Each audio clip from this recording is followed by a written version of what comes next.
Real estate investing is responsible for creating 90% of self-made millionaires over the past 2 centuries. This is literally the best way for someone not born rich to create massive wealth. But what happens when the ultra wealthy team up and start buying real estate in bulk? What happens when institutional investors profit from a crisis that affects us all? Today we take a look at different kind of investors and how they impact your ability to build wealth, and I give you my 2 cents about it.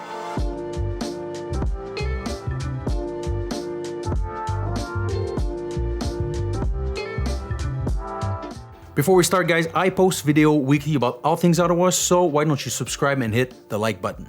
Here's a story of a company that, while most of us are seeing their dreams of homeownership fade away, have a whopping $240 billion worth of real estate in their portfolio and $1 trillion of assets under management. Yes, I'm talking about Blackstone. Earlier in May, the global investment giant made the headlines when it announced that it would open an office in Toronto. And while this might seem benign for a lot of you, it's actually a step in a very bad direction. In the past decade plus, Blackstone has been accused of profiteering of the 2008 housing crisis in the US by buying foreclosed property at a very cheap price. And whether they're a scapegoat or legitimately guilty, Blackstone and other similar parties have been accused to be in part responsible for North America housing crisis. Blackstone has been present in Canada for quite some time now, but they've been focused primarily on commercial with the rise of e-commerce. Nadeem Meji, head of Real Estate America, says that they intend to keep it that way, but allow me a dose of skepticism. Rarely have we seen a corporation voluntarily pass on the occasion to bring in more profit. They have the power to outbid everyone, and I find it very unlikely that the residential real estate side will remain untouched. This doesn't mean that other institutional investors are not buying residential real estate in Canada. Last June, Core Development, a Toronto condo developer, bought $1 billion worth of single home, including properties in 8 Ontario communities: Cambridge, Hamilton, Peterborough, London, Barrie, Kingston, St. Catharines, and Guelph. Ben Meyer, president and owner of Bullpen Research and Consulting Inc., said, "These are mostly in secondary markets. They're buying these homes, renovating them, adding basement suites, and creating an additional unit in the rental market space. I don't see that as having a major impact on some of those smaller markets." To some extent, I can get behind this guy's logic, right? Obviously, he's well informed, he's a public figure in that domain. But my issue is that those properties would have been good starter home for lower income family, or even an opportunity for the average Joe to invest his money and to build wealth for the common people. Instead, it's still the 1% that are gonna profit from this. Georgie Dent, executive director of the Federation of Metro Tenant Associations, said, "Institutional investors tend to look at units as money-making machines, not as places where people live. So they'll often cut services, try to jack up rents for existing tenants, or more often than not, try to evict tenants who are in there now. When they did this in the US, the rents went up, they were a disaster in the US, and they'll be an issue in Canada."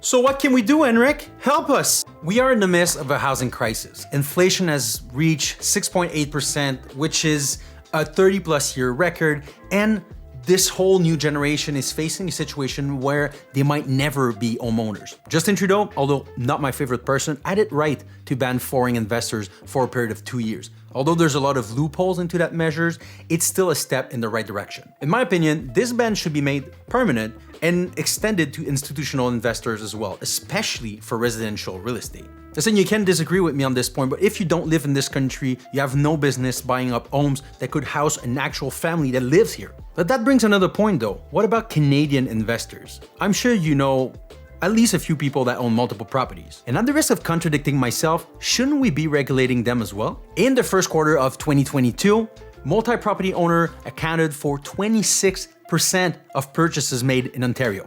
This is 1 out of 4 property. Out of those, 53% are owned by people owning 2 properties in their portfolio, and out of those, 29% were owned by property owning 4 or more property in their portfolio. That represents 7% of the province's property base. Time out. I just want to make something very clear with you guys. I am not demonizing real estate investing. I told you it's a wonderful way for average Joe like you and me to create wealth and to improve their lives, right? So this is not what I'm arguing here. I'm simply arguing the timing with the housing crisis and the unaffordability if here's some rule for some more temporary, maybe regulation. Listen, your opinion on this worth just as much as mine, right? I might know some more stuff on real estate because it's my job, but maybe you're an avid real estate investor and you know a lot more on that side. What I'm doing today is just giving you some thinking point so you can form your own opinion. Maybe a temporary restriction on the number of house someone can buy over a certain period of time could be a solution,